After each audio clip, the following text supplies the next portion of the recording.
from the Concord Monitor from the year 1979. Candlepin bowling, striking up some interest.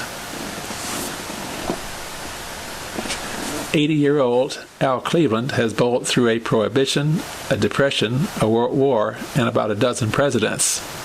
For 60 years, Cleveland has bowled candlepins. I had a stroke a few weeks ago, the Concord resident said. I can hardly hold on to the ball, but I can bowl. He's one of several 100,000 in New England who do. In fact, he's one of several 100,000 in the world who do. Candlepin bowling is only about 85 years old, and it hasn't crossed too many state lines since the day it was created in Worcester, Massachusetts.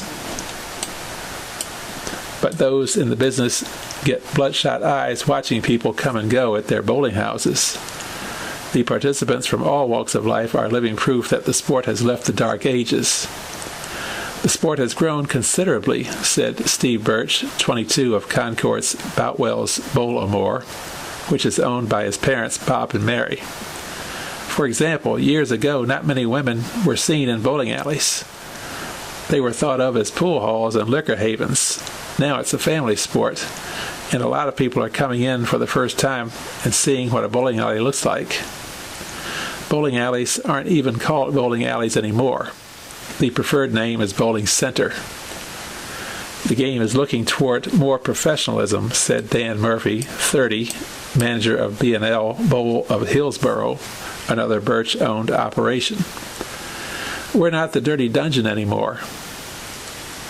There still are non-believers, though.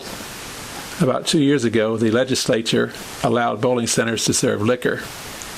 During debate, one legislator argued that if drunken people bowl, they'll throw balls at pinboys. And the sport is so provincial, it couldn't make the Guinness Book of World Records.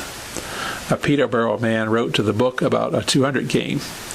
Guinness wouldn't publish the feat because the publishers hadn't heard of the sport. Enough was enough.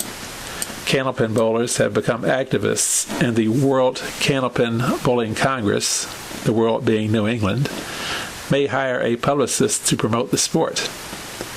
One bowler even started his own publication, Candlepin Bowling Magazine, now entering its third monthly issue.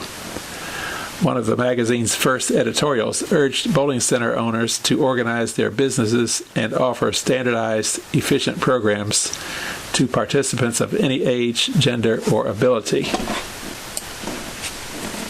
Murphy said one way of doing this would be to offer lessons for beginners and try to get candlepin bowling established in the schools.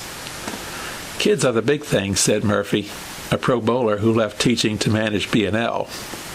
If you teach them the basics and they enjoy the game, this will help the sport further down the line. I tell parents if children can pick the ball up off the rack, they can bowl. I've taught those as young as 5.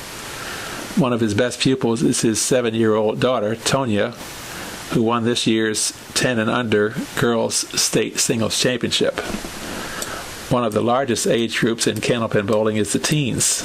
Enough are involved, about 75 bowling leagues in Hillsborough, about 120 in Concord, that the NHIAA should recognize the sport, Murphy said. For that matter, so should the media and business. Candlepin bowlers want their game to be considered a major sport, which it is, said Murphy. Television helps some. Candlepin programs are televised by Channel 27 in Worcester, Massachusetts, and Channel 5 in Boston. Cable TV 12 will tape a program next weekend at Boutwell's. The New Hampshire Candlepin Bowling Association runs tournaments in this state. Boutwell's and the Concord Recreation and Parks Department organize the sport locally. At Boutwell's, there are more than 2,000 league bowlers 6 nights a week in the winter. There are men's leagues, women's leagues, kids leagues, junior leagues, mixed doubles leagues, and senior citizens leagues. These people see all those other sports and the names in the paper, said Bob Birch. But bowling is the biggest thing going in Concord. Candlepin's major league is the WCBC Tour, a 7-stop circuit that includes 148 men and 120 women. Boutwell's will host the tour event in November. Each stop is worth about $1,100 to the winner. Money is one of the tour's problems. earnings are so meager, professional candlepin bowlers are lucky to break even after travel expenses. "We reached the point where we need more exposure," said Murphy. "We need the big backers like Firestone is for 10-pin. We have a professional sport, but we don't get the exposure because it's not a national sport. 10-pin, the sport with the 16-pound balls, candlepin balls generally are 2 pounds 6 ounces, still interests most of the nation. Named for the shape of its pins, Candlepin was created because the founders thought more people would enjoy a game with lighter balls. So far, that has not been the case. But several factors are working in Candlepin's favor. It's a relatively simple game and it's cheap. It's a very inexpensive form of recreation," said Murphy.